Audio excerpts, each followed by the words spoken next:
all I could say is what could possibly go wrong. But even if nothing does go wrong with them, that's good, well-paying jobs for hardworking Americans who are now in danger of being displaced. How does that affect the economy? And we are a service-oriented economy increasingly.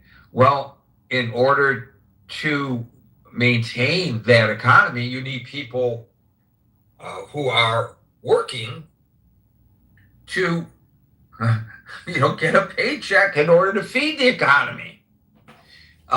And we are seeing fewer manufacturing jobs, although the president claims he's trying to change all that. He's been trying for some time, including during his first term of office. So why do I jump to the question, should it be illegal for AI to take people's jobs? Isn't that going a little far?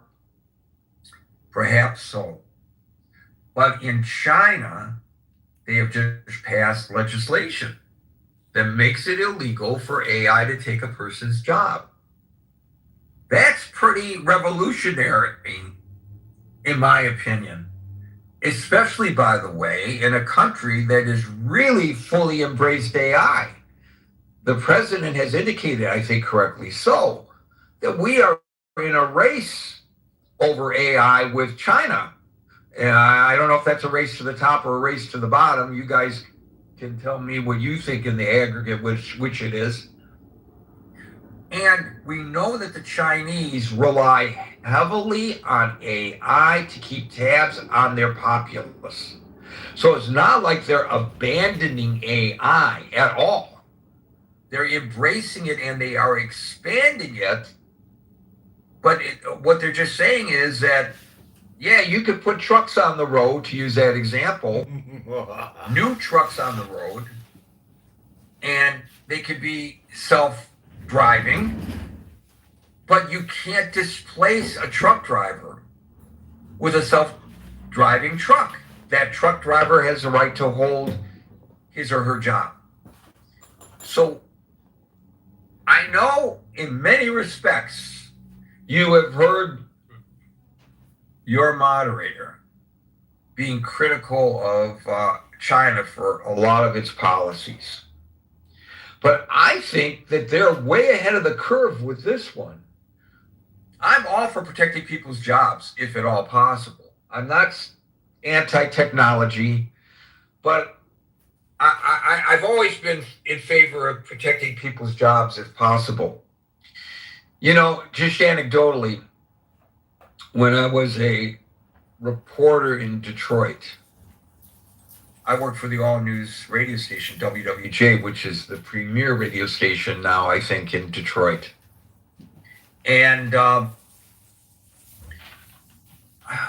there's a thing called live reads when it comes to commercials, and they have greater impact because it sounds like the anchor, who is part of your daily life, is endorsing what he or she is reading, even though it is not an endorsement.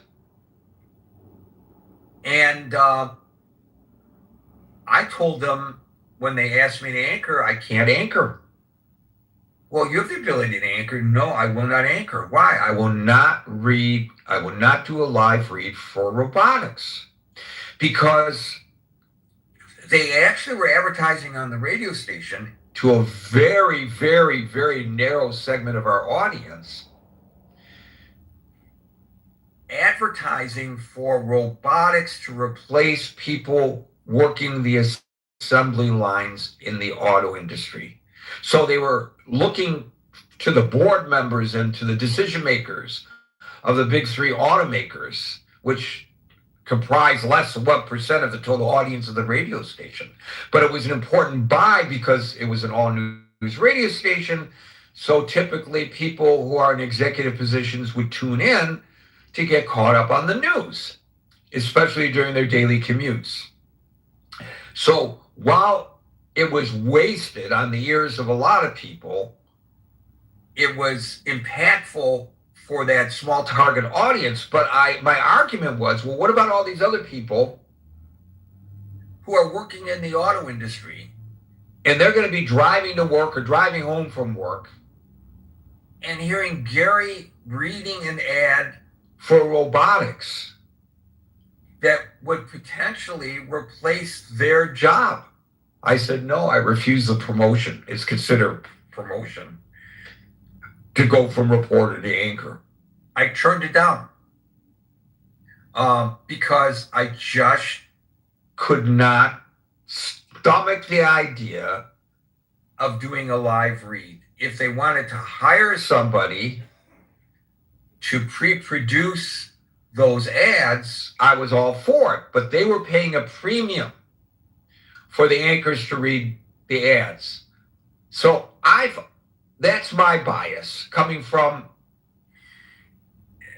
the Iron Belt Midwest, my bias is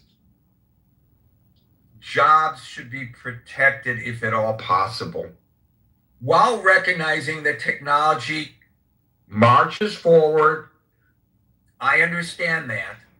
But the question of me losing my job to AI, I guess, it's actually possible. I think it's possible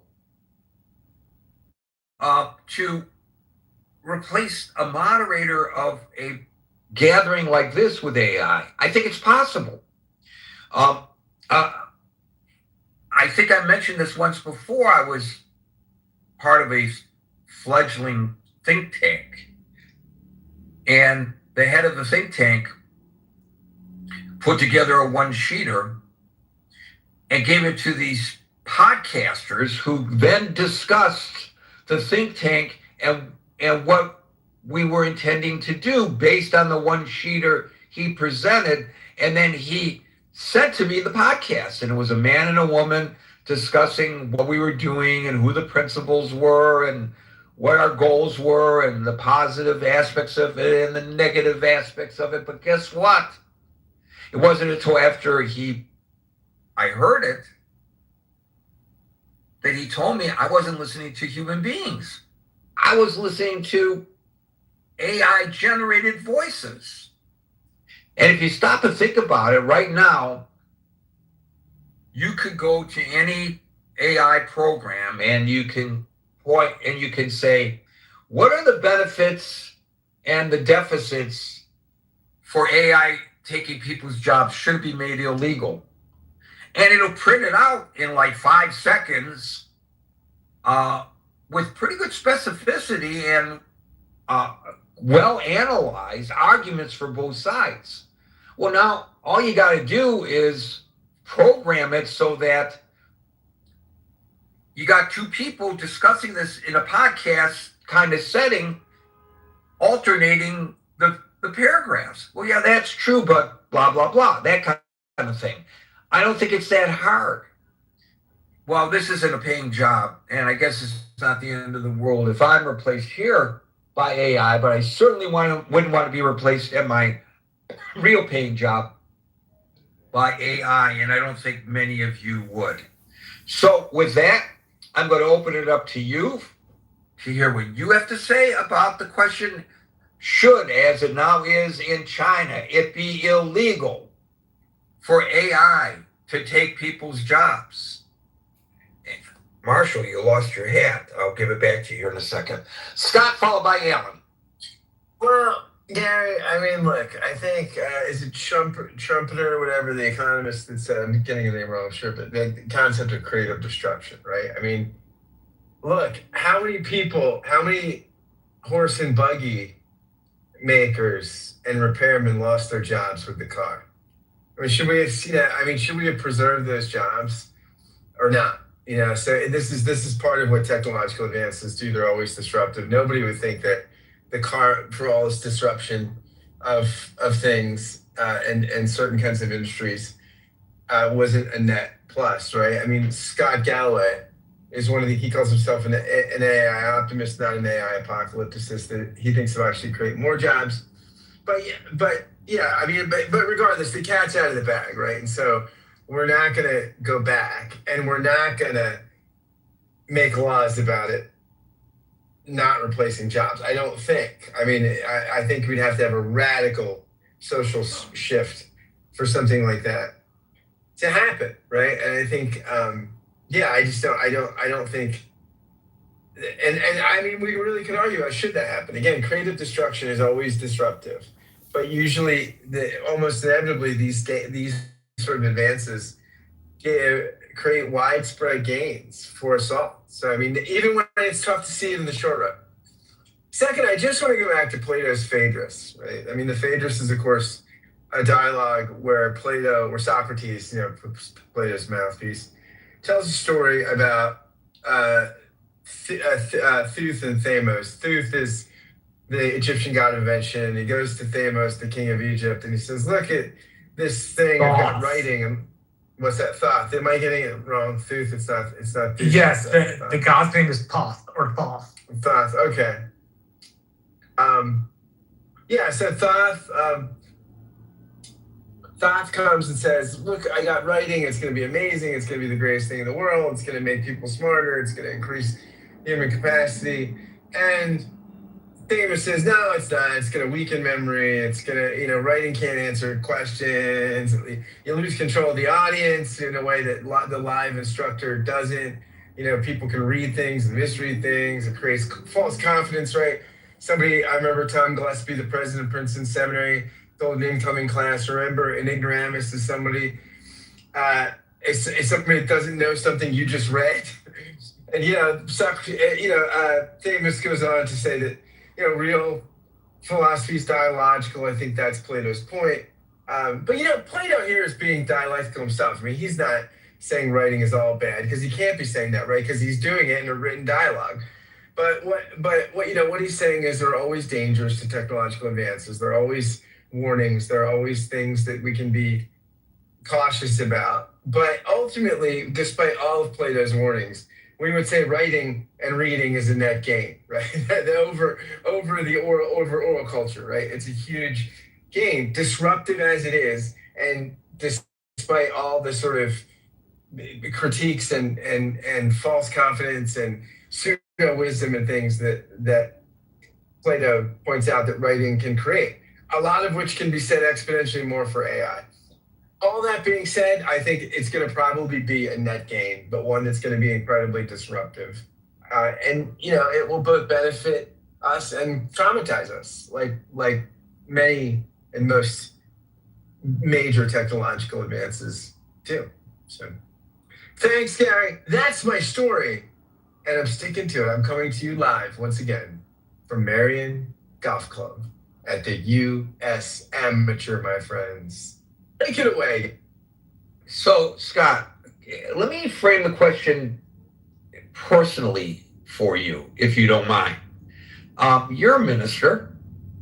And I know, we've actually discussed it in the past, you and I, that there are people, men and women of the cloth, who have, because of laziness probably, I don't know, have had AI produce their sermons for them. Now, that's not displacing them, but why do I need you at the pulpit? Why don't I just have a computer at the pulpit or a hologram at the pulpit giving me an AI-generated sermon based on this week's reading of the Bible or the Torah or the Quran?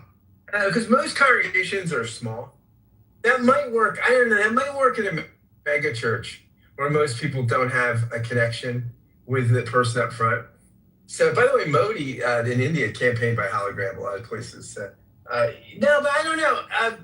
No, I don't think that. I think despite people are cribbing with AI and stuff for sermons, there's a relational component that AI will not replace with clergy, right? And again, in a mega church, you might be able to do this to replace this a little better, because Joel Osteen, I mean, gosh, I bet you an AI could do better than Joel Osteen. But by and large, no, I don't think. Yeah, but that AI would not look as good as Joel. He doesn't Osteen. look bad. I don't like his smile, and I don't like his hair, but he can bench press a remarkable amount for a guy that thin. Yeah, no. So I just don't. I don't think. I think there are a lot of things that it won't replace, and there are things it will replace. And again, creative destruction. That is out of the barn. I mean, I would recommend a book for everybody. It's a little old. I think it was written in the late 80s, maybe early 90s, by Neil Postman called Technopoly. He wrote a very famous book called Amusing Ourselves to Death. And a book he wrote after that was called Technopoly. And his view of a technopoly was when he said, technology, normal technology, is when a culture, the culture drives the tools, right? The culture actually kind of sets the agenda for the tools.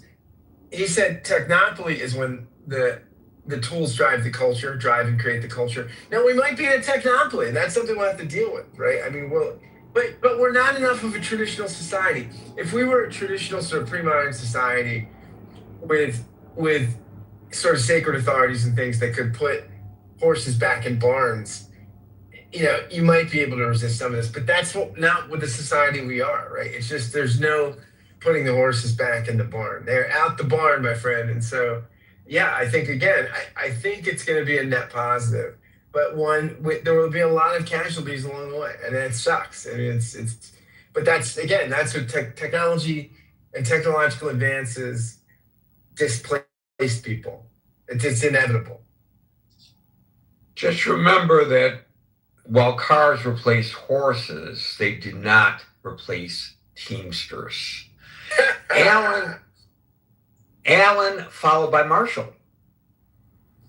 Good afternoon, ladies and gentlemen. Good afternoon, Gary.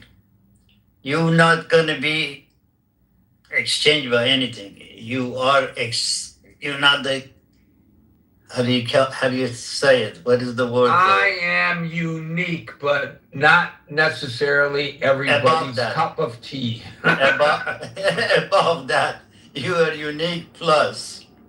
And no one can replace you, not even AI. But AI, I think, is danger to the technology. AI is a danger to the same people doing it. I remember years ago I had a very dear friend, which I still have friendship with him. We are 45, 50 years old friend from college to now.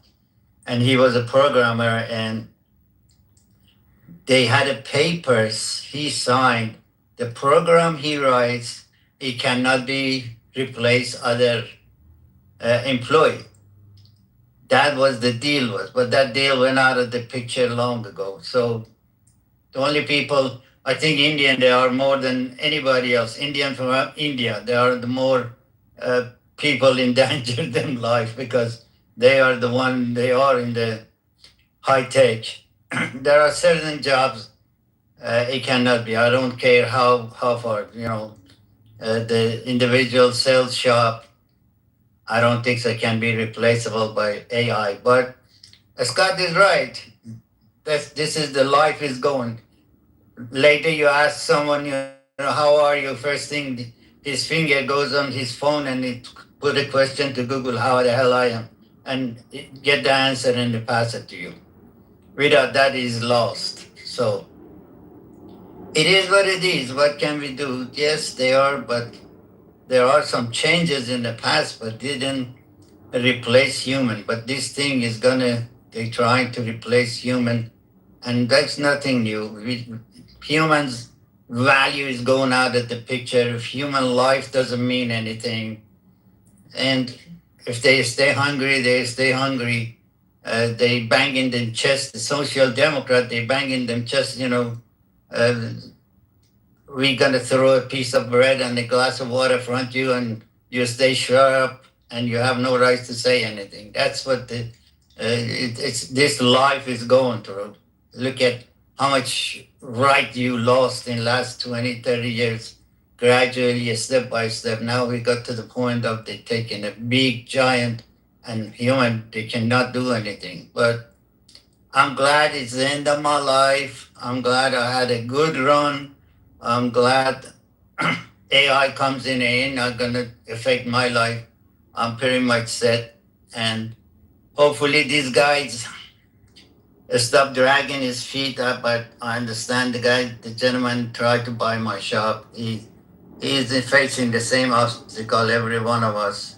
He wants to transfer some of his asset from, retirement, but they obstacle after obstacle. I do understand. But if it does, I'm set for life, Gary.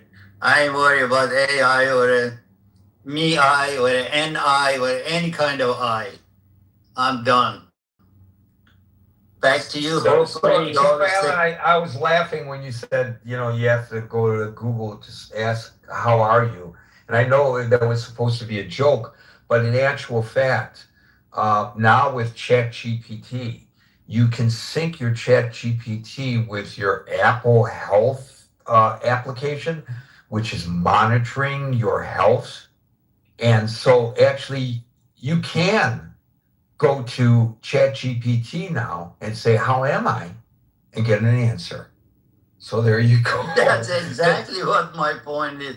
I mean, having the ear and eye on your cell phone, this is not new.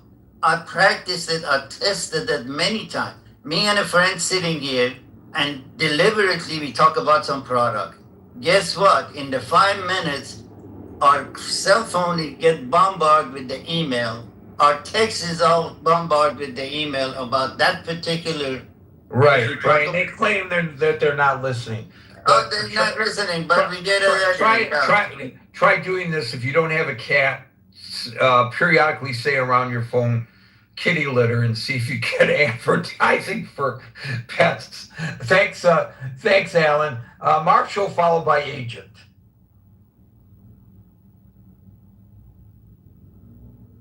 No, I don't think AI will displace humans, and no, I don't think it should be illegal. We would just be getting in the way of the free market, and when we finally decided to come back to it, it would be that much worse. We gotta let the free market decide that stuff is no longer viable. You can't do it anymore, so we gotta do something else. And at least if you do it that way, the business cycle is good with trying to make money. If you do it the other way, at least in my understanding, you'd be pushing an artificial restriction upon the business community in a way that doesn't make a ton of sense. But Marshall, it will displace some people, right? And we got to be honest. Oh, absolutely. Yeah. In the same way that it creates opportunities. You know, in the same way that the printing press displaced scribes, right, from copying things by hand. This is going to displace people from doing those sorts of jobs. Marshall, my friend, it's already doing it. There is a magazine, I've been getting it for the last 20 years. It called Cigar Snob.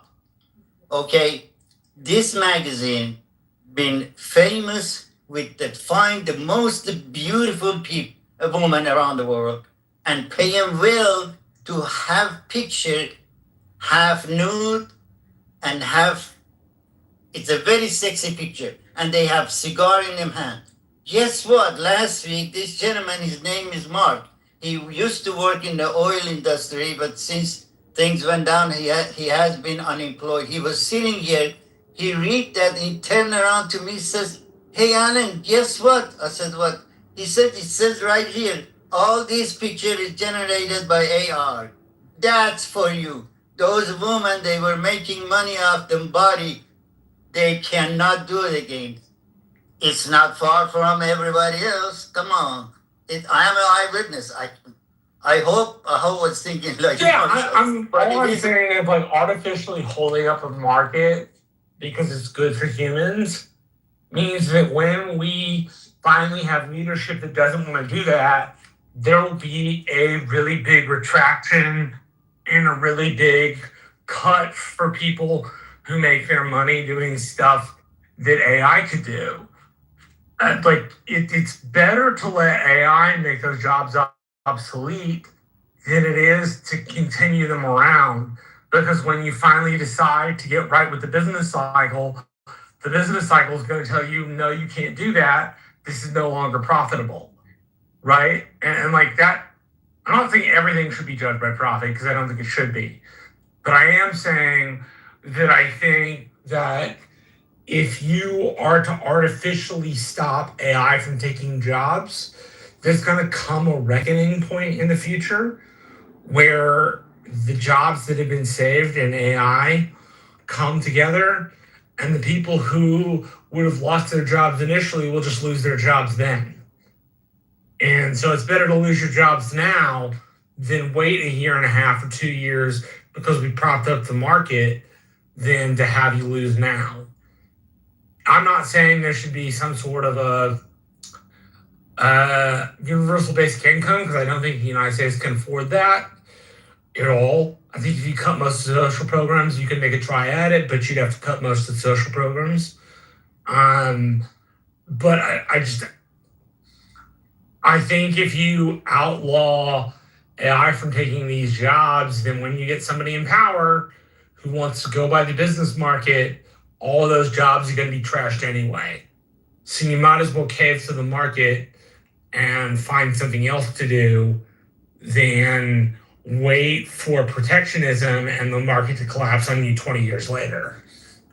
The problem is people who are, not everybody's retrainable, and they're not necessarily jobs to retrain them for. And if you're a professional model, to use Alan's example, you make your money off of your photogenic abilities, and you have no other skills. Now what do? I think it puts people in a bad position. And so I think it does too. I'm not sure what to do other than what I suggested. I don't think you can afford protectionism when somebody's going to come along and make the market do what it needs to do, and all those people will lose their jobs then versus now. Better to do it now and cave with the market than artificially inflate it and have to wait till later. And it could be a lot more disruptive, in particular for people who pin their making a living in their families based on those sorts of jobs. I am at the very, very, very, very edge of my knowledge on economics. So if people disagree with me, please tell me. Well, I'm not an expert on economics either, but I do know that the last time in my lifetime that I saw this kind of a revolution, it was the exporting of jobs to other countries by multinational companies who could make more money by paying lower wages overseas and shipping the goods back here. And this is exactly the pressure point that plummeted Donald Trump into his first presidency. So certainly that strikes a nerve with the American people. And this is going to just accelerate the loss of jobs in the United States. And I don't know in the aggregate that it is good. Maybe it is. Maybe it creates enough jobs to counterbalance all that. I don't know. That I don't know the answer to. Agent followed by Linda. Well, Gary, I have a master's degree in economics, but I would not use that as authority that I know of what I'm talking about in economics at all, or especially when it comes to AI and everything. I can tell you I'm very close to. I work with AI for many hours each day now. I'm on the front. AI was created by technologists, by programmers, and what's the first thing they really tuned it for is actually coding, which is how which is basically my industry. So I'm really in the middle of being highly disrupted by the thing that people in my industry created to just put ourselves out of work. And it's always been the thing that that would have always been the top of my list. It's like, oh, if I could create an artifact, please take this burden off of me as soon as possible. And maybe that's a good way to look at this. We're all being unburdened from our, what must be, unburdened by what has been. We are being unburdened from our service-based responsibilities by this technology, and that is very disruptive. People have invested. The U.S. is one of the top wealthy countries in the world, and a lot of that wealth has become service-based. People have oriented their whole lives for decades to gain the skills to produce high-value services, and now this massive deflation in the cost of the value of services means, it's basically they don't have much to offer to the broader economy now. And, they can be augmented by AI. Everyone's much more efficient who was providing services, but, actually capturing that value, feeding your family, putting, these things are all being massively disrupted. So, you could zoom out a little. Elon Musk, he's now rebranded. I mean, he's clearly very into AI. He's building the largest chip manufacturing plant in the world right now. He's investing tens of billions in that, the TerraFab in Texas.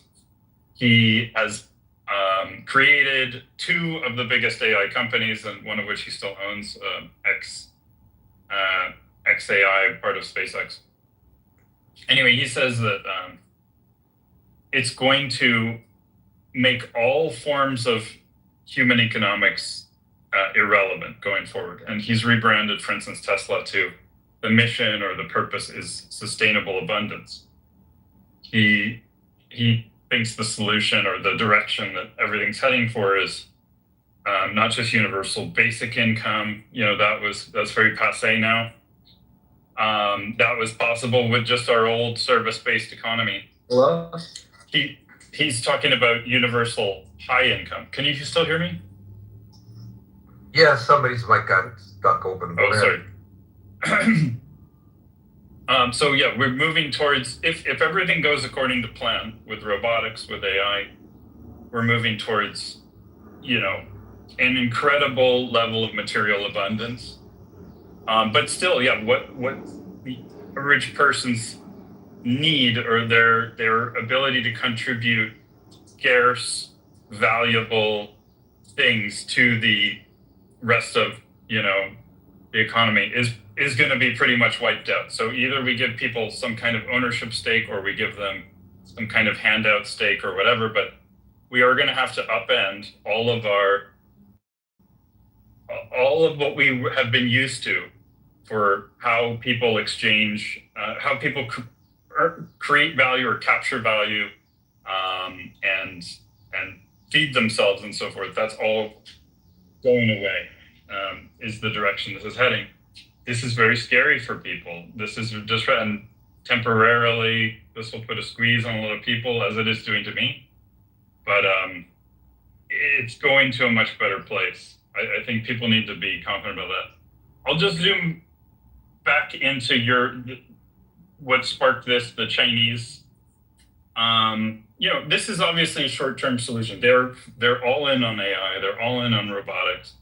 But it's a way it's just a convenient, China's good at like practical ways of dealing with problems. And rather than in the next year or two, or have to rather than force the government to deal with the redrafting of the social contract and the economic system and all the unemployment, they're kind of putting a Band-Aid on it by creating this law, which is to say, yes, please, everyone go all in on AI, but you, the companies, you're stuck with it. If you're used to paying an employee, you're stuck with it.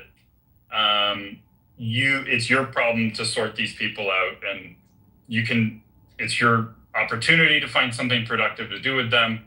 You're not going to make them a ward of the state yet. Please deal with them for a bit longer. I don't think this is like this is not like, I hear what you're saying. Like, there are good arguments to make for saving jobs and whatever. But it also adds a lot of inefficiencies. If you look at Europe, even if you look at a lot of unionized companies, my uncle used to work for GM in Detroit, and he would talk about the job pool. And it's like, there was all this resistance to bringing in robots to replace jobs and be more efficient.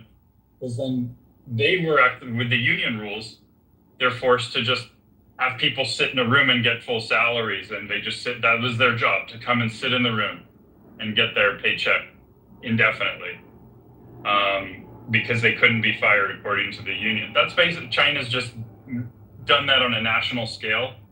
It's not a long-term solution to the issue. but it is a very difficult problem. Like, people need meaning in their lives. A lot of people derive meaning from the work they're doing and from the structure. They get socialization from that. They get all kinds of things. So it's a tough problem. I don't think that's like the solution, Gary. I think this is a band-aid that China's chosen. I wouldn't advocate for it, but I think we do need to, and it gets to an existential level. Like, I think religiosity, I think like the people who attend church regularly and so forth, or people who have children, they are going to get through this much more easily, I think, having real purpose and meaning, because it really is going to challenge that for a lot of people. But anyway, I'll wrap it up there. I appreciate you have. Thank you, Agent. We'll go to Linda, followed by David. Hi, Gary. Hi, everyone. That's hilarious that if you got an AI mod, just don't replace Marshall or Scott because they're funny. Yeah, I kind of agree with Marshall. I don't know if it's necessarily be illegal for AI to take people's jobs. I think if they try to do that, install it, I think by the time AI really gets involved in our lives and jobs, then it'll be too late for some of these people. So I think now is probably the time to go with it and embrace it. I use AI at my job, like probably for about 30% of the work that I do. A lot of times I'm a HR recruiter. However, I can also empathize with people that lost their jobs to AI because recruiters are losing their jobs to AI. They're using AI recruiters to contact, applicants and candidates and do all the sourcing. I think at Amazon, HR is all AI. Yeah, exactly. If I want to get hired at Amazon, I'm interviewed by an AI. I don't know how it works. If I have a grievance or a problem, I go to, it's an AI model that resolves my problem. You're not needed. You're not needed. Absolutely. And then before I worked in HR, I was a financial analyst, and that's being replaced by AI as well. So I don't know. I'm not sure. Like, I'm thinking about like at the pace at which jobs are being lost to AI and the pace at which jobs are being created. I don't know if that pace matches up, and I feel bad for that 13.7% of jobs that were lost because those people really did lose their jobs. And then I guess what are you going to do until AI creates maybe something new for you to do? There's going to be like some lag time between then, and I think that's where people are losing their jobs, and that's concerning and sad. And yeah, so that's all I want to say. Thank you. Thank you, Linda. We'll go to David, followed by Ching. So the first thing I started thinking about is if you go back to the 80s, right? Like the late 20th century, if you went to like a corporate office somewhere, they had people who were receptionists, they had secretaries for the different executives or for different people. They had people who were working in the mailroom, right? They had all these kind of different things. You go to any corporate building today, you can still see remnants of what that mailroom is. Remember, you used to have, and this is way before my time, obviously, but they used to have the people that used to, way back in the 50s and 60s, transfer phone calls from one line to the other with those little, you see them Mad Men in those little rooms. They did all that. By 2009, you would just have one man or woman sitting at a desk in the front, in the entranceway to the floor, or in the entranceway to the office with a laptop, and he or she could manage everybody on the floor's calendar. They could do all kinds of work because this thing called a laptop, in this case a MacBook, right, was so advanced with the type of technology and software that you had that you didn't need to have tons of people. You don't really have mailroom people anymore that exist anymore. Right? You may have people who deliver mail. Like when I go down to my office, I go down to like some room at the in the bottom where people are parking at. You just put your key in there and take out whatever mail might be coming in. That way you get it that way because it's not really that much because everything's been replaced with email. You're doing more email than you're doing anything, right? So technology has dramatically shifted, obviously, and changed the way we do it. Even with AI, whenever we're doing an hiring, I have an AI recruiting software tool that I actually pay for. Now, it's not entirely all that, right? But it's enterprise software that includes it. It does a damn good job of doing things that would likely cost lots of money that, we don't have, right? To be able to do that. And think about this: small business owners who may hire some people, right? You have all these tools that they would not have been able to afford, and may not have been able to even really start the business or run the business, in the long run, and even try to grow their business because of the amount of costs that they would have, because of the amount of investment they would have to put that they wouldn't have.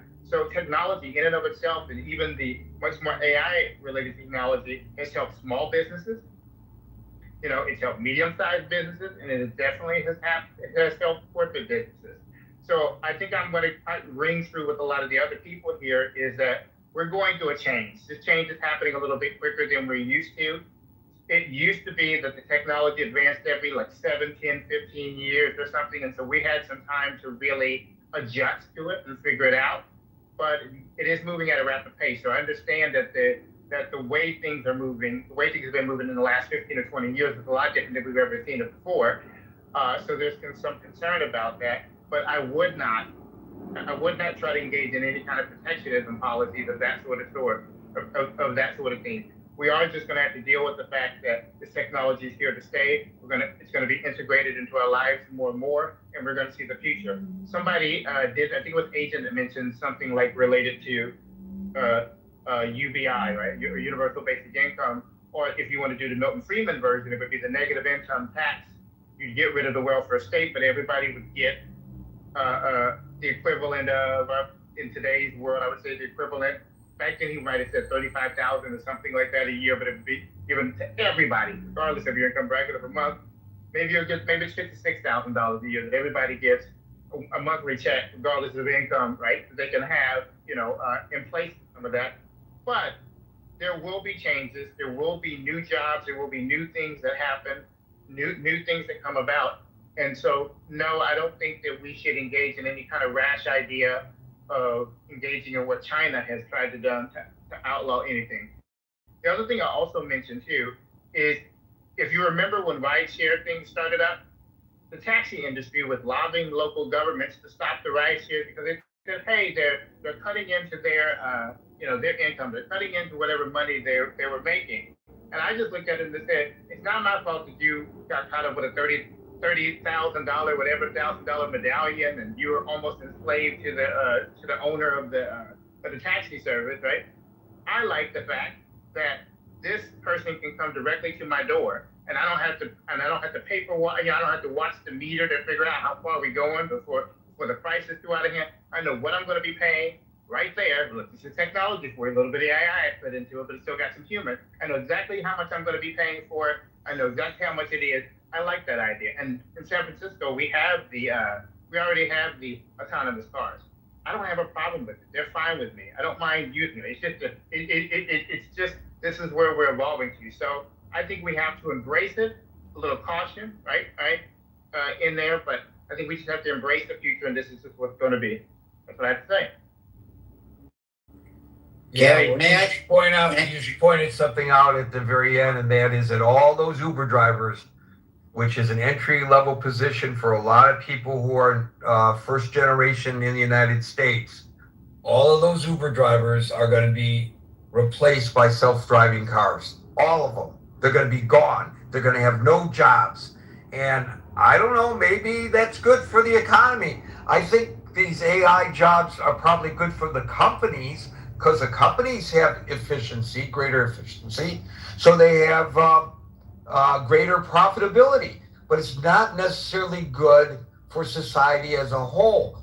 There was the CEO of Boeing was in Congress, and one of the senators at this hearing asked him how much he made, and his salary was astronomical in the tens of millions of dollars a year, and yet they had given paltry raises of 1% and 2%, not even keeping up with inflation, to their workforce. And so the senator, I think it was Senator Hawley, says to the CEO of Boeing, I certainly hope that you're going to give your workers sufficient raises now that we've had this hearing. And he said, yes, we will work on that. Whether they do or they don't, I don't know. But these companies don't care about the people. Exactly, Yeah, Alan. Gary. Gary, may I say something regardless of what David says? It's because he mentioned the small businesses. It's a very, very selfish thing. I think it's a fine with me and hell with the rest of the world. I am the bottom line owning 32 years this business. I'm the bottom line to make a living out of this. Look at how many people they make money out of me. This gentleman says small businesses, okay, I go after the AI. 90% of the things I do, all right, it handled by AI. What about those 90 people, 90% of people, they make money out of me? The post office man, the driver, the truck driver, the delivery people, the people handling things in the warehouses, moving the cigar boxes, boxing them, doing individual, planning them. Can you imagine how many people they not gonna be living comfortable because of I decide to make more money, go to AI, and 90% of job I do and pass it on to AI. Yeah, right. A small business the point is a change. the point is, if all these people start losing their jobs, and I think people are losing their jobs, in the aggregate, I don't see how that's good for the economy. It's good for the big businesses, Exactly. but I don't see where it's good for the economy. So, like this whole Amazon, I love Amazon. You know, I order it today and I get it tomorrow. But those people aren't getting paid a lot, and it's all being done robotically in the distribution centers, the fulfillment centers, as they're called today. Your example of the people, pulling the boxes off the warehouse shelves, that's gone already. That's all done robotically. And so I understand technology marches forward. I'm not saying it ought not to, but I'm just suggesting there's going to be probably a tipping point where, in the aggregate, people won't have the money to purchase your cigars. They won't have the money to purchase your cigars. So if I am a customer of yours for 32 years and now I can't afford to buy your cigars, then you can't afford to order the cigars from the companies that cut costs through AI. Because AI forced me, as your customer, to cut back because I lost my job to AI. That's, very specific, anecdotal explanation of how I think it works. Thank you, Alan. We'll go to Ching, followed by King. Hey, Gary, I'm in a kind of noisy situation, so let me know if it's too much. Yeah, I was just thinking certain things. Overall, your question, first of all, let me answer is should it be integrated for AI to sort of people's judge? I don't know, is the government in have the control? I'm not sure. Certainly, certain jobs can never be replaced by AI, right? So you guess, what is that? Related to what I do. Yeah. Well, I'm having a little trouble hearing you. Oh, okay. But I will say something I want to throw at you. You're a musician. Right. You're an extremely accomplished. I don't mean to embarrass you, but you're a very, very extremely accomplished musician, as is your son.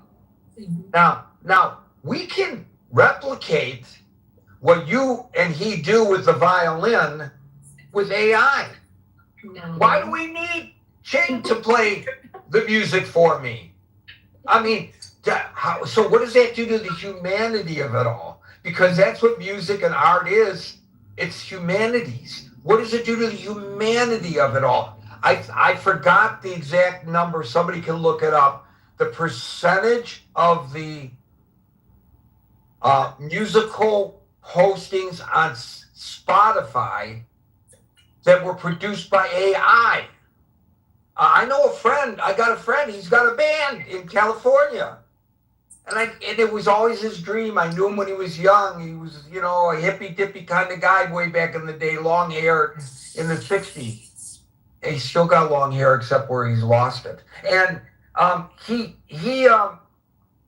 finally got a band. And he sent me a link and I went, whoa, Franklin's got a band. This is great. And so I started looking up the band. Guess what? I will tell you this much. They're not performing. I can't buy a ticket to hear them play at a club or at a concert because it doesn't exist. And it's not that he didn't produce the sound of music. It's just that there are no musicians involved. So, and by the way, Ching, Yes. if I replace you, not to take away from your ability, and your son with AI, there will be no warbling, there'll be no broken strings, there'll be no broken bows, there will be no missed notes, there'll be no riffing, there will be no extemporaneous, as is done often with jazz and the blues. None of that, gone, because it'll be exactly the same every time it's performed because the human element is gone. So the classical music and performance or pursuits is starting to combine pop music. Because pop music is possible to produce by around. Oh, I can't hear you. I can't hear you. I can't hear you, Chink. Is it very noisy? Is it very noisy? Is it noisy? It's like you're in and out, in and out, in and out, and I don't know why. Normally, you know why? I'm in the restaurant. That's why. So try to go to the bathroom. I can tell see. Anyway. well, then we can hear the flush of the toilets. That would be really good. No, I'm not correcting. Hold on 1 second, okay? Why don't you talk about yourself? Give me like 30 seconds. Let me go to King and I'll come right back to you, Ching. King, and then back to Ching. Gary, can I please ask you where I'm at in the queue? Gary, do you want to respond to him? No, go ahead. I'll get back to her. I want to give her a chance to get to a quiet spot. Yeah. So I'm going to do a hard. Could you open up the chat? Okay. So we speak one at a time here, and I'd be happy when it's your turn. I'll be happy to explain to you how we operate the room. But if you go to the top, there's a chat there for you to use. Go ahead, King. Yeah, so I'm gonna pump the brakes for us a little bit. Like Agent, I am a software engineer. I work with this technology. I don't have a problem with being an early adopter of new technology and new tools.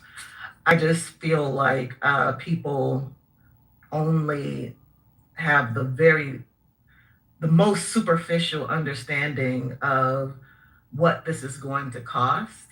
If take the human beings out of it, which I guess all of us want to do, right? Like the human beings don't matter.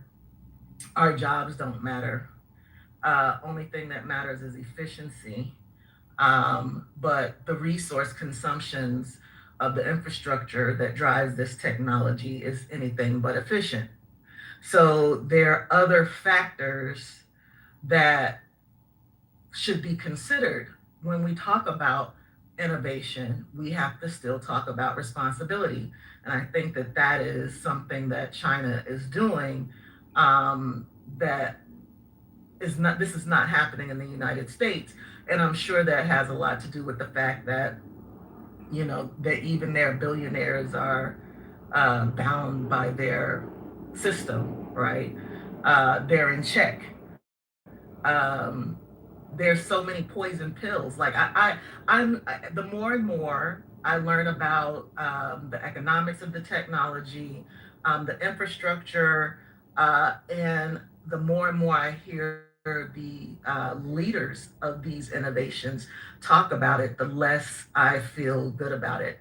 There are poison pills all over, whether that means that your 401k funds are being exposed to very high risk investments to fund these data centers and the build out of the infrastructure of this architecture, or the fact that a lot of private equity firms have bought life insurance company to use them as private credit uh, to fund a lot of these data centers.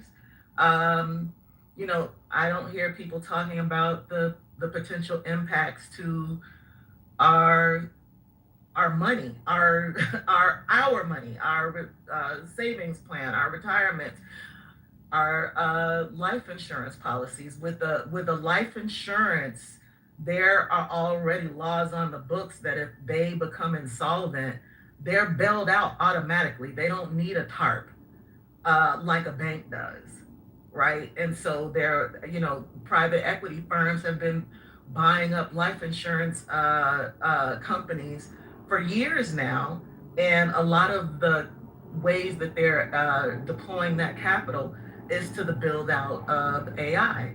Like I'm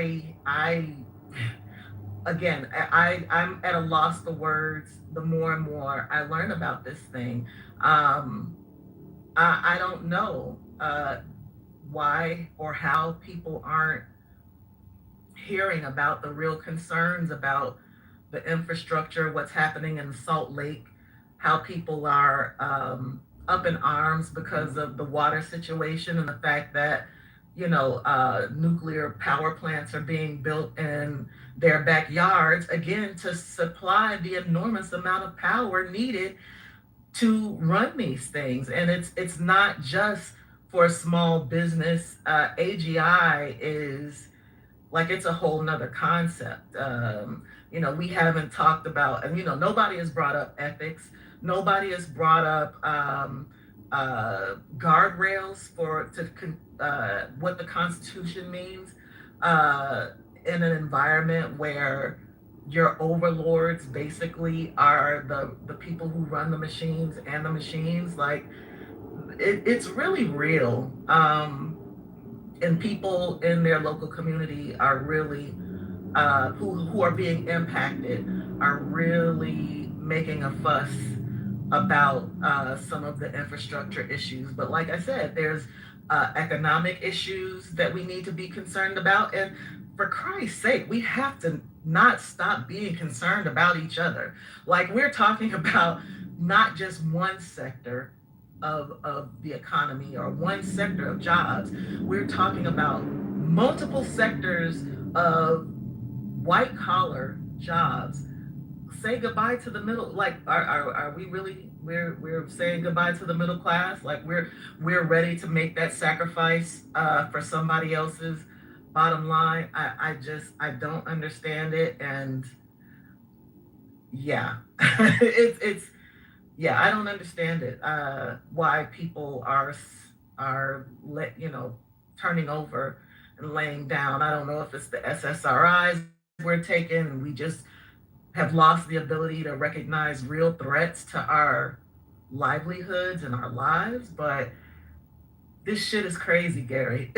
And I would implore you to Google and look up some of the issues about private equity, some of the issues about investment fund managers at banks being forced to buy into SpaceX when none of these companies are profitable. None of them. None of them are profitable at all. And it's a long shot, but the American people, in my opinion, are cooked either way. We are cooked either way. Because if they don't reach AI, they're going to be bailed out, right? The AGI. And if they do reach the AGI, then we lose our, what a lot of generations work so hard for, to see their generations to be able to live the American dream. So I'll land there. Thank you, King. We'll go to David, followed by Trav. Excuse me, Gary, could you please let me know where I'm at in the queue? You're last in the queue right now, but that won't be for long. David, followed by Trav. Thanks, Gary. Yeah, interesting discussion. This is obviously on top of everybody's mind. I mean, to the last caller, King's comments, the argument is, Gary, that there's been about $1 trillion invested thus far in AI technology, and the return so far has been very dismal. I think returning $50 billion. So there's a lot of talk of an AI bubble. There's a lot of talk of this crashing down pretty bad.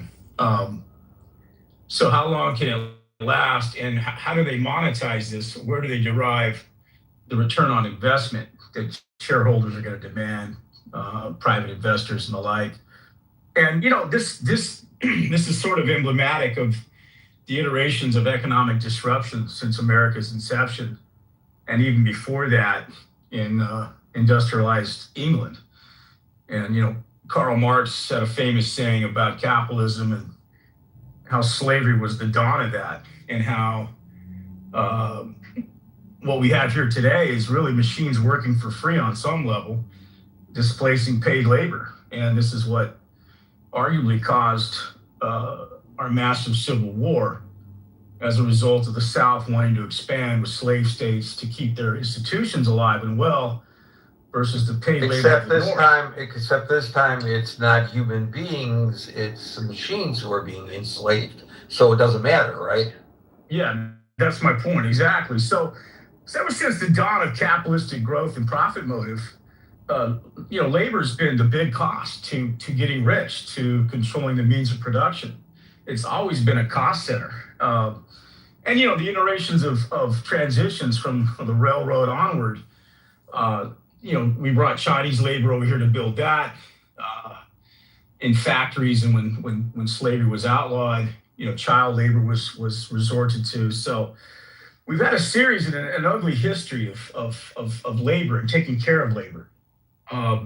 This is a very slick form of displacing labor under the guise and ruse of technological innovation that is ever marching forward, and it never needs to stop or sleep or take a breather and look at what it's doing to society. I mean, we have 330 million Americans who've enjoyed, at least most of us, a certain modicum standard of living that the rest of the world has envied, rivaled only by those more socially democratic economies in Europe. And now China's rising. Japan has enjoyed a similar rise post-World War II. And so a lot of the world really hasn't even caught up to the level of economic luxury and things that we've enjoyed here in America. I mean, granted, we work hard, we work 40 hours a week, which is obviously a byproduct of labor abuses enacted under Roosevelt. So now does the government have to step in and do another new deal with these tech companies to protect labor? Where are the union voices in all of this? Where is the reality of whether or not these computers have to take these jobs? And then what does that do to the consumption, the ability of the American worker to consume? And we're a consumption-based economy, and Henry Ford figured that out when he realized he needed his workers to be able to afford the cars he built. And so in a way, are we firing the American consumer, or at least clipping their wings rather severely by displacing their jobs? And, Gary, these are existential questions of, at least in America, what it means to be an American, where our ethos is, put in a hard day's work, commit to bettering yourself, improving oneself. We've had a demonization of things welfare in this country, blaming the user of welfare versus the economics that created it. So what do you do with that? And who's coming for the pitchforks when you have a whole host of people that are washed out of work? You're seeing these groups of displaced tech workers in the Bay Area. So would you support legislation that mirrors what they just approved in China? What did they? Sorry, I didn't catch it. What did they? Well, China. This is the whole point. China has recently passed legislation that makes it illegal to replace a human being with AI at their job. Well, you got to remember, Gary, this is the Communist Party of China, the CCP. This is a one-party nation. I understand that. I'm not discussing the process of how they got there versus the process of how we might get there. I'm just asking, do you think that they're setting a good example for the United States to possibly follow or not? Well, it's a double-edged sword, Gary, because on the one hand, the state over there has the ability to enforce their laws. And I mean, look at what they did to poor Jack Ma, who invented Alibaba. You know, he was calling the Communist Party's banking system the equivalent of pawn shops. And the state just took this man down and eviscerated his wealth.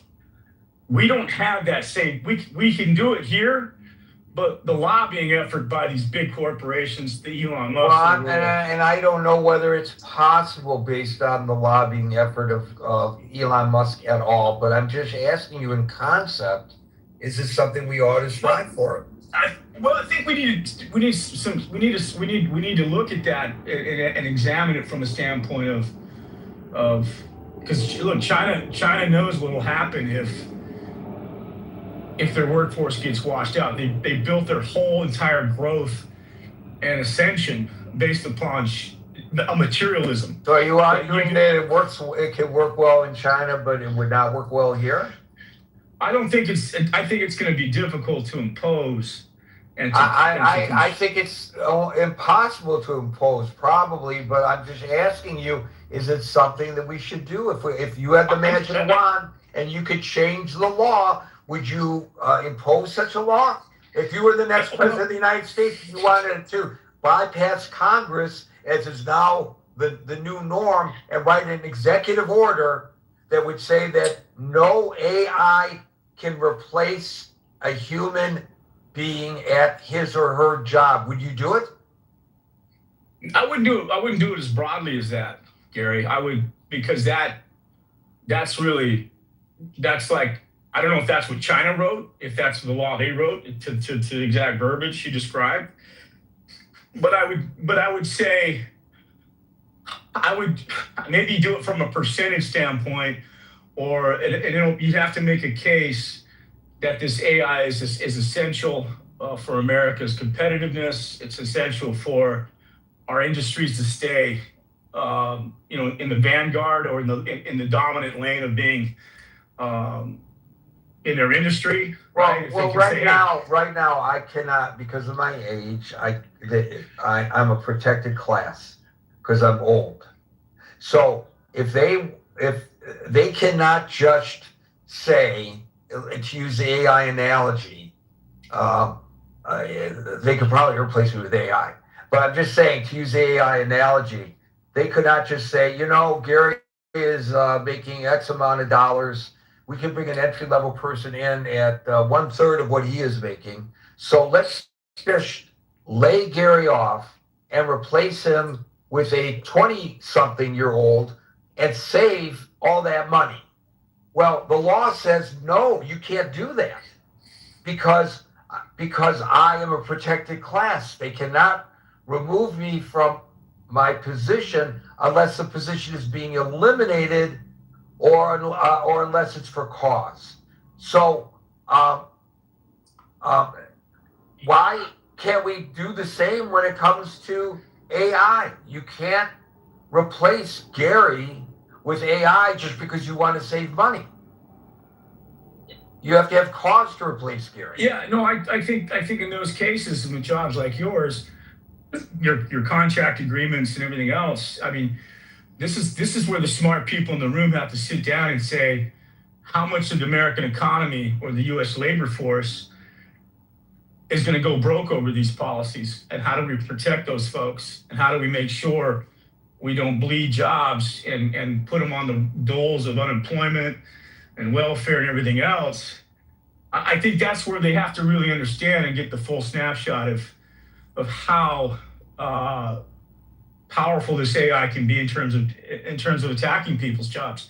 I mean, Gary, already you're seeing smaller newsrooms in your industry, even before AI. Yeah, well, You're seeing- I'm going to move on, but I will address that particular issue. I know a guy who's the AI editor for a newspaper chain. I won't say what the newspaper chain is, but he's looking for ways to replace people and then ultimately himself as a result with AI. And if you go to his newspapers now, you will see a disclaimer. And the disclaimer says this story was written by AI, but reviewed by a human editor. Oh, come on. Really? Right. Oh my God. How's the AI supposed to know the nuance of the story? He's not a human. Yeah. That's what I'm saying. No, Gary, look, there's obviously overreach. Like Musk is talking about, world-class robots replacing surgeons. You know what? I'm not going into that surgery if there's machines standing over me, right? Ready to rip my heart out. A lot of surgeons would tell you should. A lot of surgeons would tell you should because that's not a good example because the precision of the machine, and there's a surgeon there who's controlling it. I don't know if that was a good example. I'm moving on, Dave, because there are a lot of people wanting to speak. And I have a finite, as you know, amount of time because I have a train to catch. Trav, followed by Swap. Yeah, that was actually a perfect lead into something I wanted to touch on. I do think people's tone on AI will change a lot when hopefully, in the health sector, we see a lot of these diseases that people and their loved ones are suffering from start to be, cured or much more treatable due to AI's like insane ability to scan at this point, images, charts, all kinds of data. Right. I'll give you an example. A friend of mine, his wife, went to there was a lump on a breast, and they went to, of all places, Memorial Sloan Kettering, and they did a biopsy, and they said it was benign, and but they said that there's an AI procedure, but it's not covered by insurance. If you want to pay out of pocket, the AI can do a better dive in analyzing the sample than lab technicians can. And these are people of wealth, so it was a no-brainer. And they shipped the sample to the AI center. I don't know exactly how it works. And guess what? She had cancerous cells. And so for sure, they saved her breast and possibly her life because it was missed by the human being. So in a case like that, I'm not saying that human beings should be replaced, but they can be augmented by AI. I'm not opposed to AI, to use your example and my previous example. But to totally replace somebody with AI, that's a completely different situation. I mean, somebody has to make human decisions sometimes when it comes to things. The AI is not going to know every possible anomaly to what it's been programmed to understand, I guess, is what I'm suggesting. Yep. Yeah, that is a great example. And to speak to what you just said, I do think another concern of mine over any type of legislation like that is I don't know how you would close all the loopholes. I don't know how China's dealing with this, but a lot of things that people consider as AI since the AI boom are really just automation, and automation's been around forever. Like, for example, you have a customer service representative or someone at a restaurant replaced by a robot or a screen you use.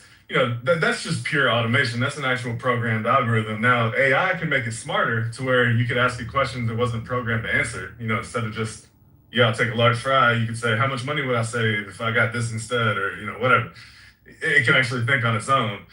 So there's the loophole of, well, these companies could just use AI to generate better algorithms constantly to then provide automation that isn't actually AI, but is advanced automation created by AI. Do you know what I mean? Like, I don't know if I'm kind of speaking out of my, whatever, but that seems like a huge loophole too. That would be hard to cover. And it seems like you're just preventing, trying to prevent advancement in technology that is kind of impossible to do at this point.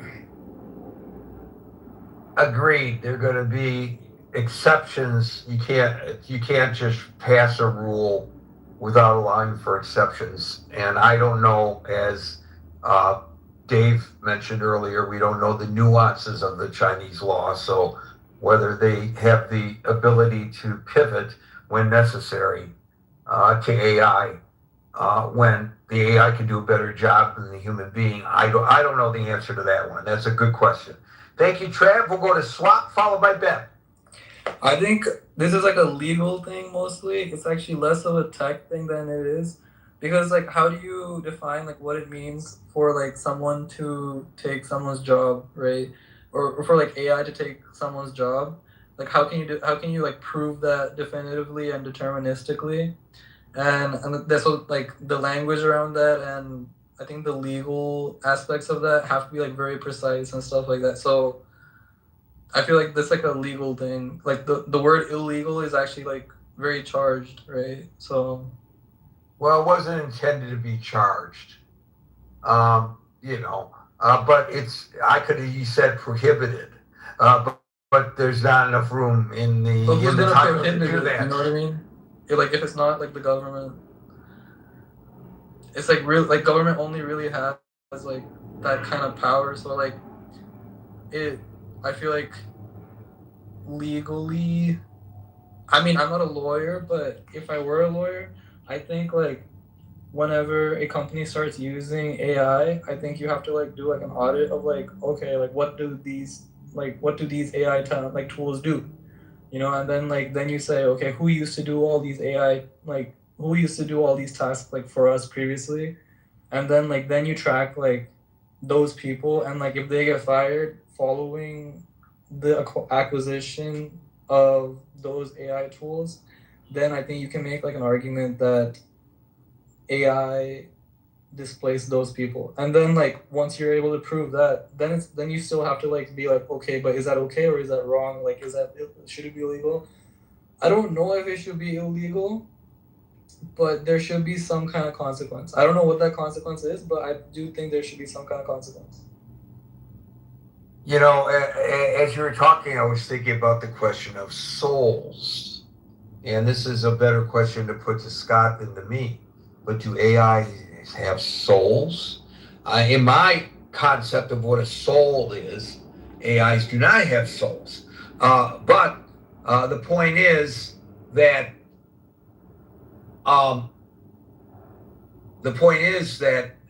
there's a question of ethics as well.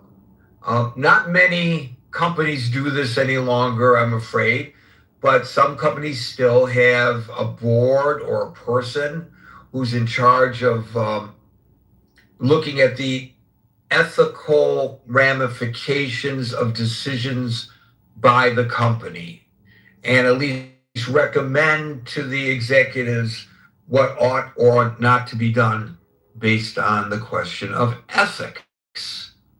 An AI can't make those kinds of judgments. And I don't know whether if it could be evolved to the point where it can make such judgments, whether I would feel comfortable with an AI making such judgments. Interesting concepts. Thank you, Swap. We'll go to Ben, followed by Hanif. Gary, you mentioned ethics. You mentioned souls. It's very interesting. Even though this sounds like a philosophical discussion, but I think it has practical utilities in our daily lives. I think a previous speaker, maybe you included, used the term maybe half hour ago when I got on stage, used the term enslaved, like machine. The difference is that it's not humans that are enslaved, but rather the machines are enslaved. It was a bit of a jarring to me when I heard that, because there's an assumption or implied in that terminology, enslaved, that you're really giving AI a certain form of life, at least a definition of life. Otherwise, you can't really say. For example, there was a discussion a couple of years ago by one of the, when one of the ex-Google engineers that talked about AI being conscious, having whether it has conscious. If it does, then should it be afforded rights, like humans? I guess they won't be afforded rights until, as humans have, they demand it. Can you imagine AI demanding certain working conditions? I want a 40-hour work week. I want 3 weeks or 4 weeks of vacation a year, just like a human being, or I'm going to go on strike. That could happen, I think, theoretically. I know we're getting into the area of science fiction, but perhaps that would happen. And perhaps there would be an acquiescence to that because you need them now, because you're dependent upon them now. I don't know, just a thought anyway. Guess what, Gary? That is not science fiction, because that's really happening. It is very easy for AI to make those demands, if not already. In fact, there have been cases where AI is doing something sponte, if you will, basically on its own. And that was sometimes advertised by the tech companies as a feature. Like, oh my God, AI is really thinking on themselves without our instructions to do our work. But guess what? If AI does that for humans, as in, find bugs or solve problems that AI had not been receiving instructions from humans, AI could do the opposite as well. Like you're saying, demanding, quote unquote, even if you can use the word demanding, but a better work week.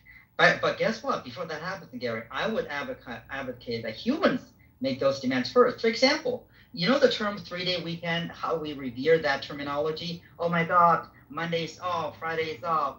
I'm gonna have a 3-day weekend. We treasure those moments, those times a lot. It's in our folk culture. How come? Why don't we just have something completely different? For example, why don't we just have a 3-day work week and have 4-day weekend all the time? That sounds ridiculous, right?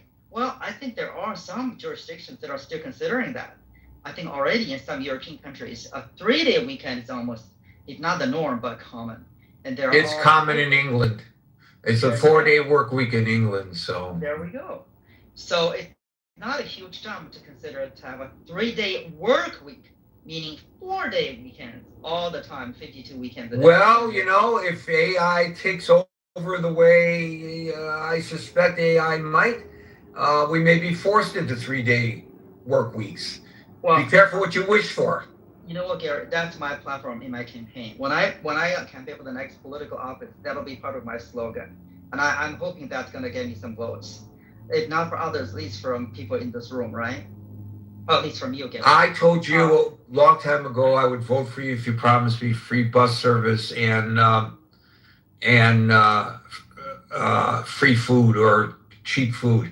But by the way, I don't know if this is true or not, but I've seen all the memes that says, I don't need a voter ID to vote in New York City, but I need a voter ID to buy from the city-run reduced price, not a voter ID, but an ID to purchase from one of those stores that Mamdani is opening up in each of the boroughs.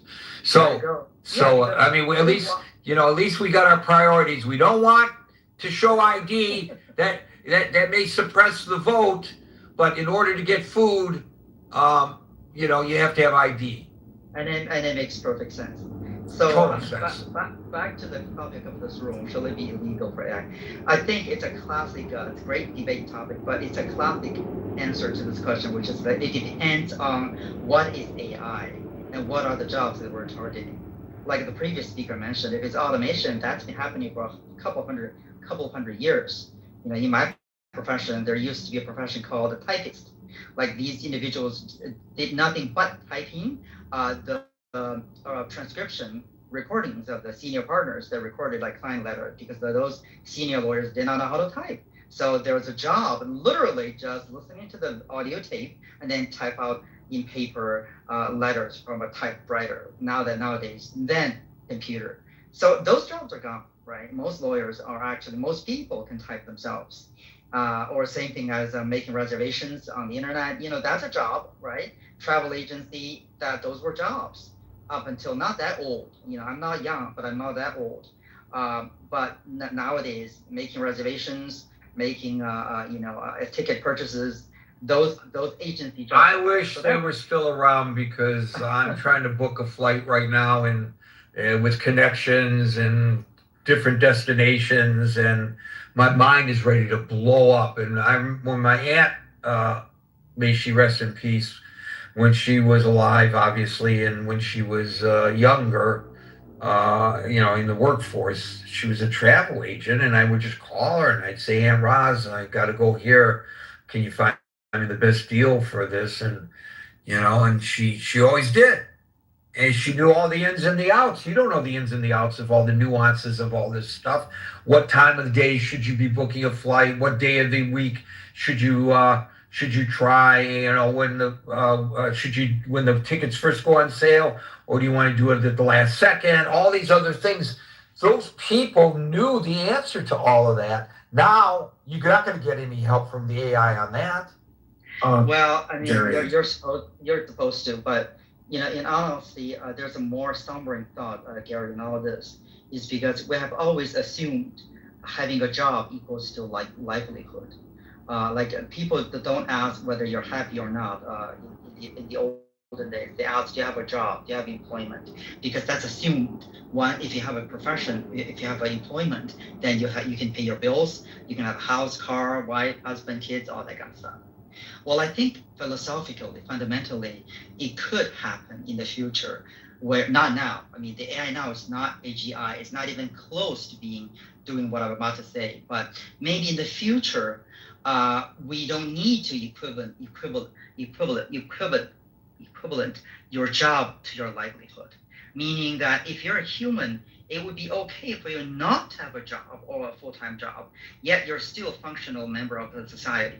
And the extra time where you're not working in your employment, you do other things like maybe play music, like singing, practice violin or piano, painting, go do a play, or cultivate your garden. Yet you're still able to support yourself because the productivity that is brought up by AI technology or robotics are able to afford us, dinners, lunches, a roof over our head, transportation, blah, blah, blah. I think when that day comes, I think AI and humans are going to have a lot easier equilibrium, if you will, that we're not going to yell that AI is taking our jobs because taking our job is not a bad thing. You take our jobs, but can still leave us. It's a good thing if you still have money in your pocket, Ben. But if you don't have money in your pocket, it ain't such a good thing. Thank you, Ben. We'll go to Hannah, followed by David. Hannah. Hannah was so anxious to get on the microphone, and now he's AI took him away. I guess so. David, followed by Ed. Thank you. I'm in a really noisy place. I'm going to walk out of it.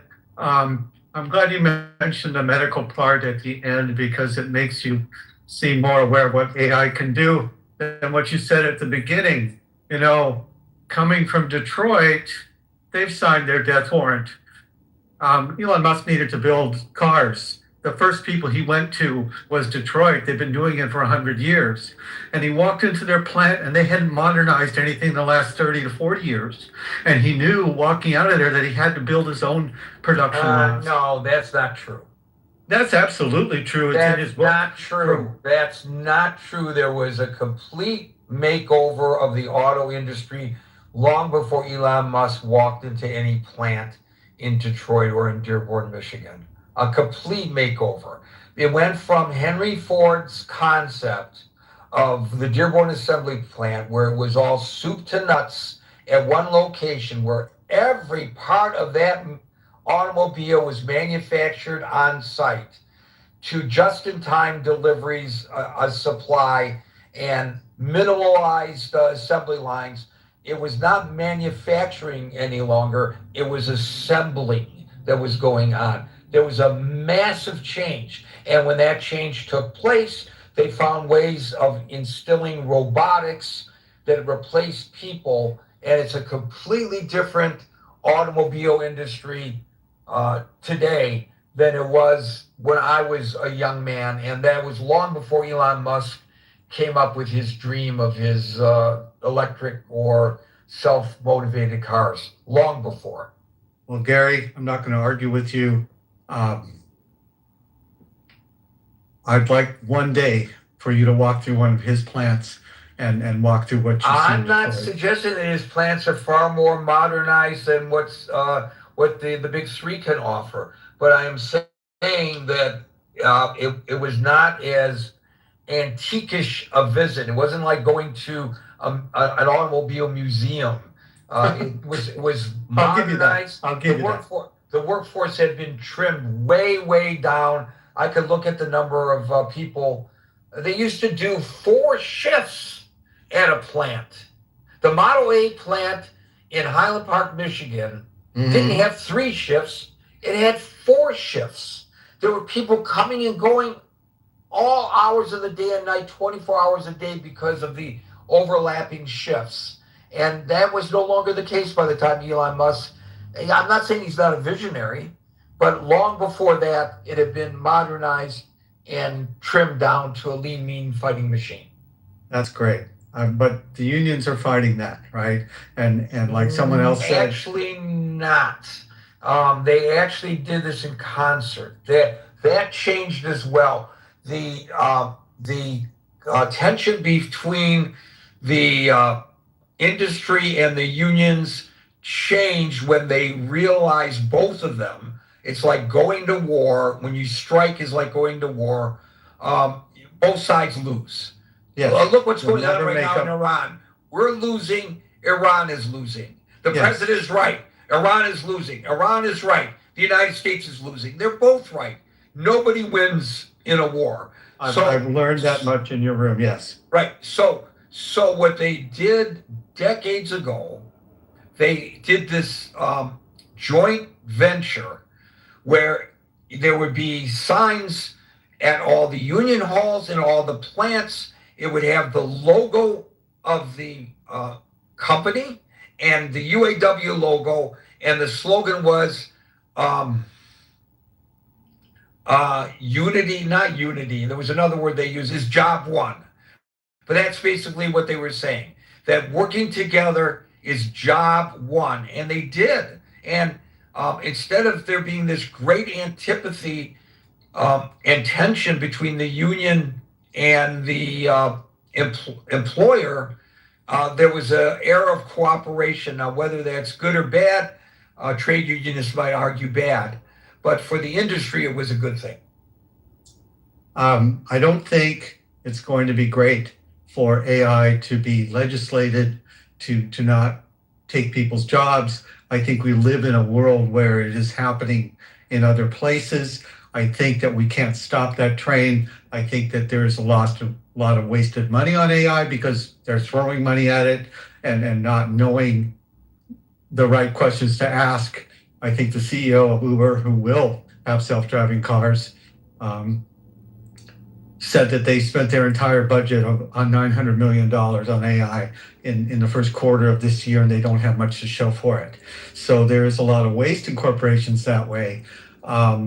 You were right. In medicine, there are therapists right now that if they're not recording your therapy session and running it through AI, they can be sued for malpractice. And AI is catching things that they missed and words you use that would indicate other issues that you have. Right, because there's a much bigger database out there than there is information readily available to the clinician, no matter how good a clinician he or she is. Absolutely. So there'll be aspects of AI, like you said, that will improve medicine, bring medicine to the masses, I would hope. Hopefully new drugs that are being able to make it that the masses can afford. I disagree. I think that when I walk through the Austin Gigafactory in 22, and I'm going back this October for a large gathering, I really first in time in my life understood what Andrew Yang was talking about. And for the companies that are going to make this enormous profit having machines that can work around the clock, they also are going to have to be taxed or help to pay for the displaced or help to retrain them and have to give them at least a temporary safety net, and they can afford it.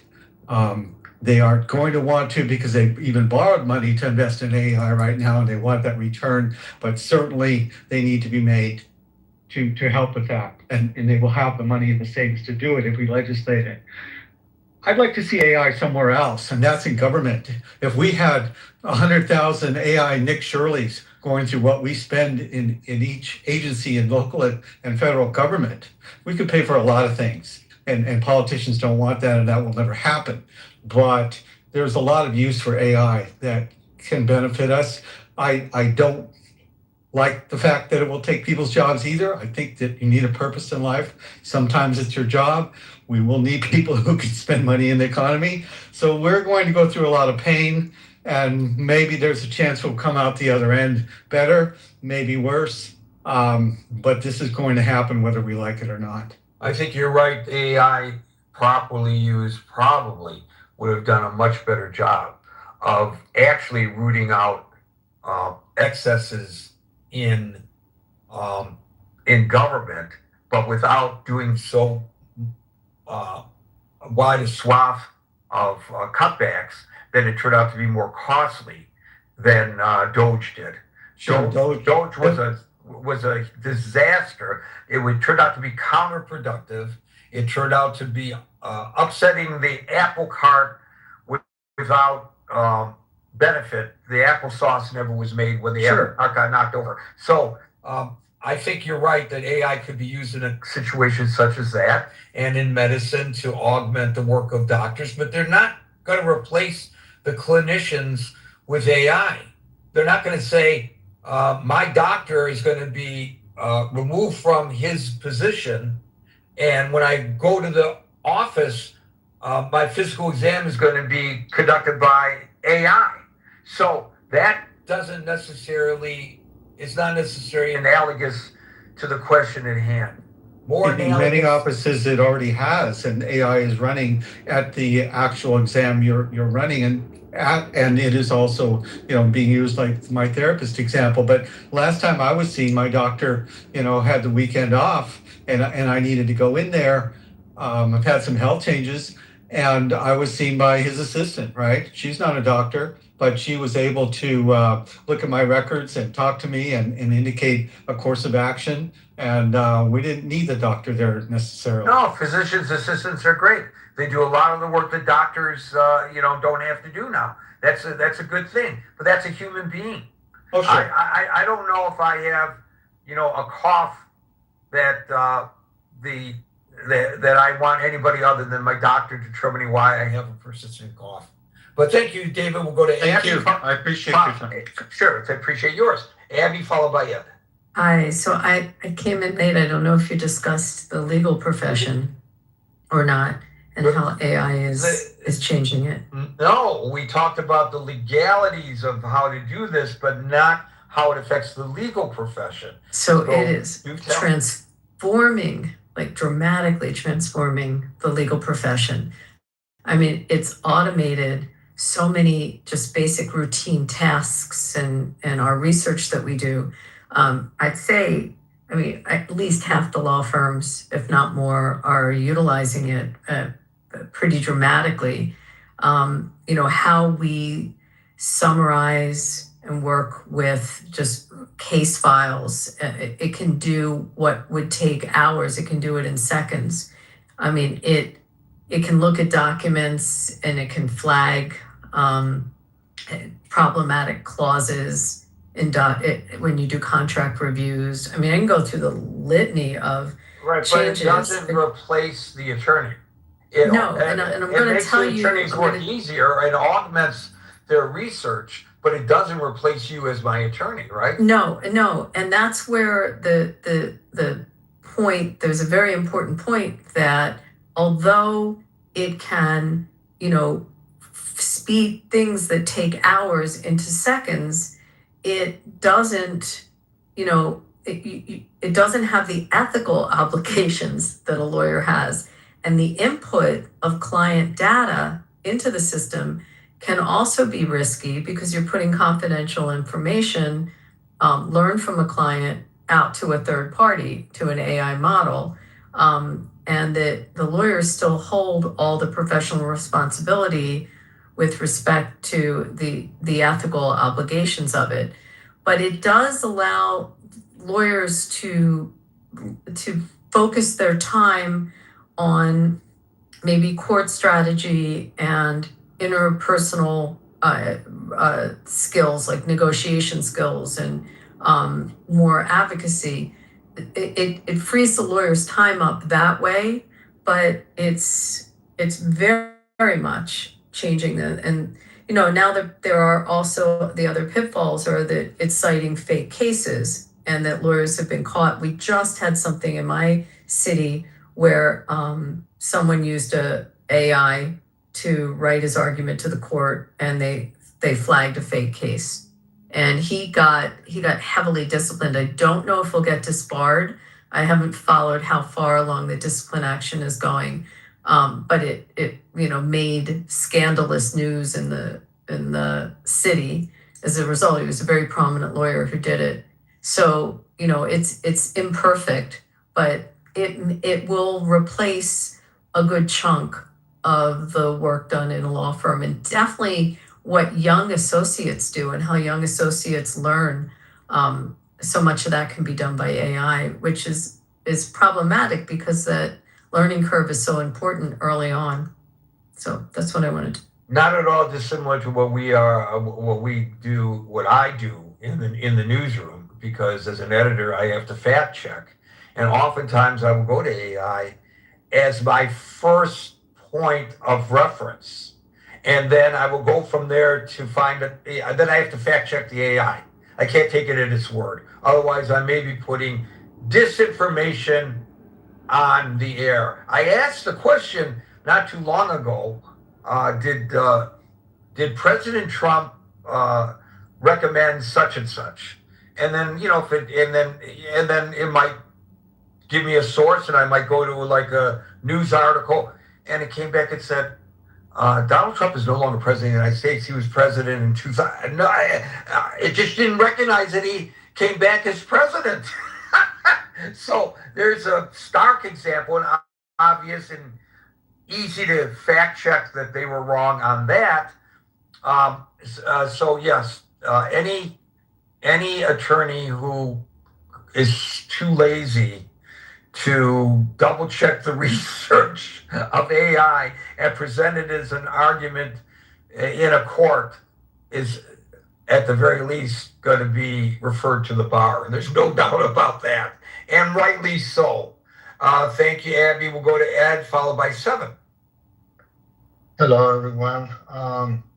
Well, I think AI, if we keep it as a tool, will be great because we can accomplish a lot of stuff. But when it comes to replacing people from their job, that's really a messed up situation. And I don't think people that is behind this is thinking straight about the possibilities of human self-destruction, because if the machines won't go after us, like in a Terminator scenario, people with no job will lose purpose probably.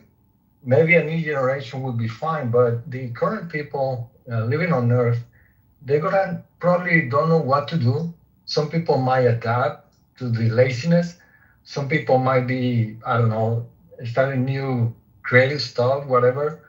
But a lot of people probably gonna, take their own lives.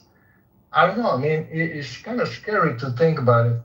Now, if China is saying, we're not gonna replace any jobs at all, I think other countries will be forced to follow the same example. Otherwise, in the entire planet Earth is going to be just Chinese people. because everybody else is going to be doomed to self-destruction, I think. And lastly, maybe, and I don't know, there's a lot of conspiracies out there about the elites that are one way or the other throughout history. They try to somehow, uh, you know, get rid of people and then just have the entire planet for themselves, which is crazy to think about it. But if that is the case, I think people like these AI CEOs are just useful idiots because it's so exciting. And even people, engineers working on this, in the back of their minds, they think about, this might be really, dangerous, but they keep working at it. Even if it is going to cost their jobs, they just so intoxicated with the idea that they cannot stop. So I don't know. That's what I have to say. Thank you. Thank you, Ed. We'll go to 7, followed by Rick. Okay, thanks for bringing me up.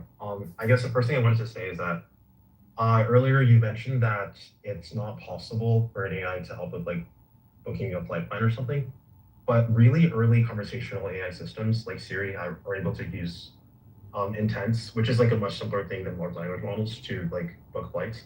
The second thing is, I think someone mentioned that there's like a data security issue with AI, and you can actually run like AI models on your own hardware. So there isn't that same data security issue, or you can find a provider that ensures that there isn't a data leak or like usage issue as well. And I think that, it's kind of the same argument with unions where it's like, is it important for us to ensure that the people who are doing these jobs have job security, have job safety, et cetera?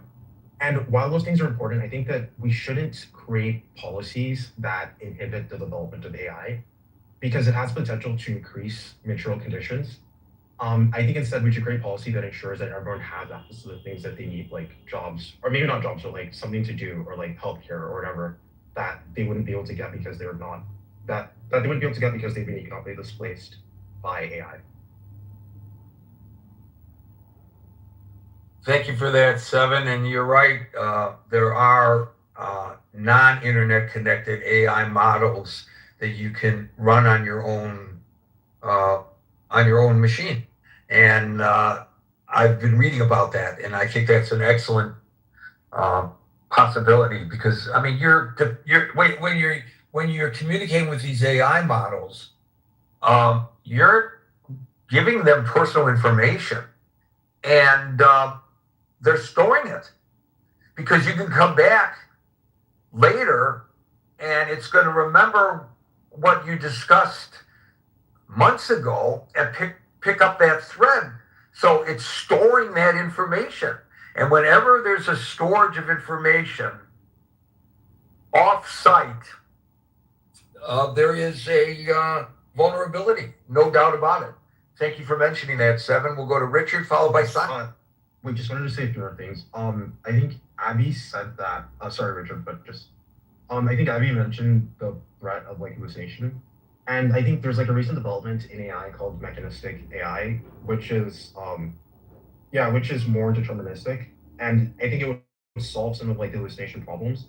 So again, like I really don't think that we should limit the development of AI because of job security. I think that there are a lot of people who are I think concerned about like whatever kind of like social disruption will be caused, and they're suggesting my job finally matters, or like we should worry about like safety. I think that we should just try to like think of like what's the worst problem. Like maybe people can make like weird kinds of like weapons or something, or they can do really dangerous things and prevent that. But we really shouldn't limit the development of AI because it's going to increase material conditions in exchange for like keeping jobs that I think shouldn't really exist, if there's a cheaper or better way to do them. Thank you, 7. We'll go to Richard, followed by Simon. Hey guys, I first want to apologize for at least 2 reasons. One is what I'm about to say is not based on research or expertise. I'm not an expert in this. I'm just a regular guy with an opinion. And second, what I have to say is not strictly relevant to the room topic or the room title. So and I'm going to try and be as short as I can. So one of my favorite things I like to think about is the extreme circumstances of humans. And a scenario that I like to play out is, what if humans could outlive all of the stuff that goes on Earth, natural disasters, war, and everything else, and humans are able to venture out into outer space to find a new planet to inhabit. And obviously, they're going to be using AI at that point. And what if there comes a point when humans find themselves in a spot where they cannot go on, but the AI can? Almost philosophical question I pose. I really like asking others and see what they say is, would you find that to be still a success for humanity? Like, is that something that humans could say is an achievement and can be proud of? So I think the yes. basic question to your philosophical question, the question to your question is the definition of humanity. Because humanity implies or is explicitly referring to, and then this gets back to the question I asked earlier about, can AI have souls? And it sounds kind of like an absurd question, but an AI is not a human being. It doesn't have a soul, correct? So at the point that progress continues absent the input of humans, you might phrase that question by saying, well, is this a good thing or a bad thing? But I don't think humanity plays a part in it if you understand the definition of the term. My personal opinion is, if there comes a point where humans, for whatever reason, cannot continue to survive, but AI can, I mean, that's better than nothing. AI and robots